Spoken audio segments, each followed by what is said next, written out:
Okay, we have got to talk. We have got to talk about this racist joke that was made by a comedian at the Trump rally.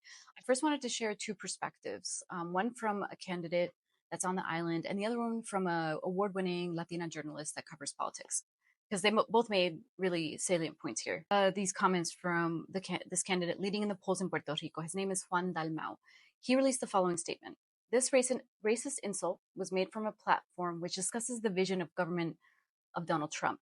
It's not so much about the so-called comedian. That's not the problem. The problem is Donald Trump, the same person that disrespected Puerto Ricans, that threw paper towels as if they were basketballs during one of the worst moments in history after Huracan Maria, and who also withheld funds for recuperation after the hurricane. The same one that now supports the other candidate, Jennifer Gonzalez, unconditionally. Except now, in order to gain votes, he denies it, just like he did with Ricardo Rosselló in the current PNP party. I want to point out, obviously, that there are a number of Boricuas in the US. They have surpassed the number that live in the island. We'll cover that on another episode. But this means that Boricuas in the US have power to affect elections with their numbers, and as well as the fact that there are influential figures in media, such as Bad Bunny, Jennifer Lopez, and Ricky Martin, among some, that have come out and endorsed the other candidate, Kamala Harris. Florida right now holds more than 1 million Boricuas. New York is at 1 million Puerto Ricans. And then there's Pennsylvania with 450,000 Boricuas, North Carolina with 100,000. And then, of course, Michigan, Wisconsin with about 50,000 or so.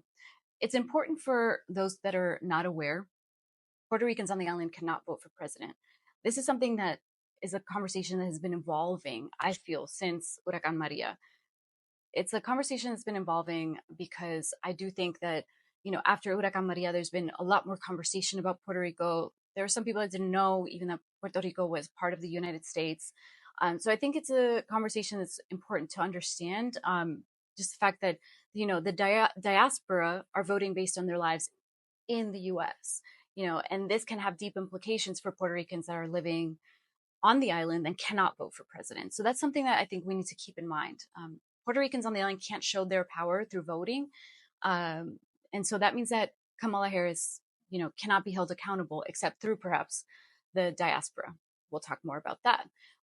This merits its own episode, like I said. So we'll talk through all of those points. But I do, want to follow up on some of the numbers and voter turnout among Puerto Ricans in a future episode. I just think it's important to discuss really the psychology of Latino identity as well.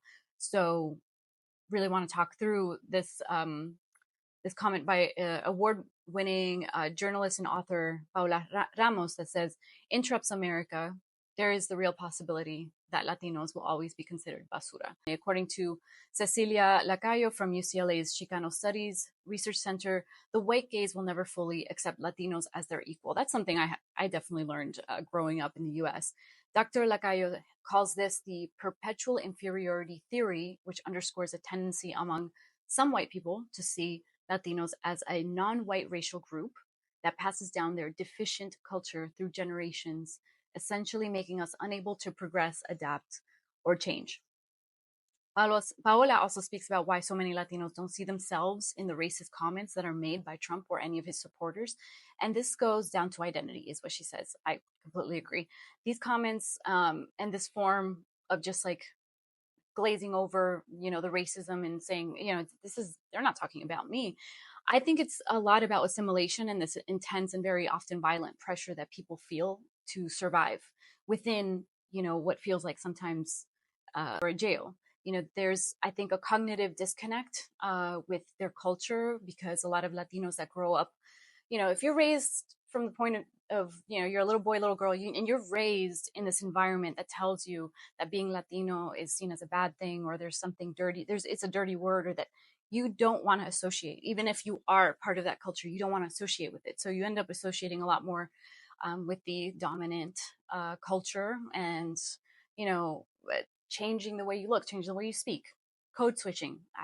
Obviously, the way I speak is a result of years of being in environments that made me feel that if I do not speak English exactly like this, I may not get a job. I may not receive the best care in the hospital or a clinic. So all of these things are tied together. We'll get to that. So anyway, I just want to say that although there's so much that might sound depressing about all of this, I also think that it's leading us into conversations that need to be had and that are opening new doors and opening new narratives for a lot of people that maybe have never had a chance to really speak to this or understand this. And so I think for every bad picture, every bad press, we have to show the excellence of Latino culture. We have to come out, and I love that. I saw a lot of that. I'm excited to share more about that. But I love that people are coming out and saying, "You can call me what you want, but I'm proud of where I come from." And so that's part of the conversation. And I think we can win, and we can help reshape the landscape that we're seeing. And anyway, wanted to leave you on that positive note that I think that there is a way to change it, and there's a way to kind of combat a lot of this racism through these conversations. So anyway, let me know your thoughts in the comment, and please, of course, we would appreciate if you follow and share the page with others. Thanks.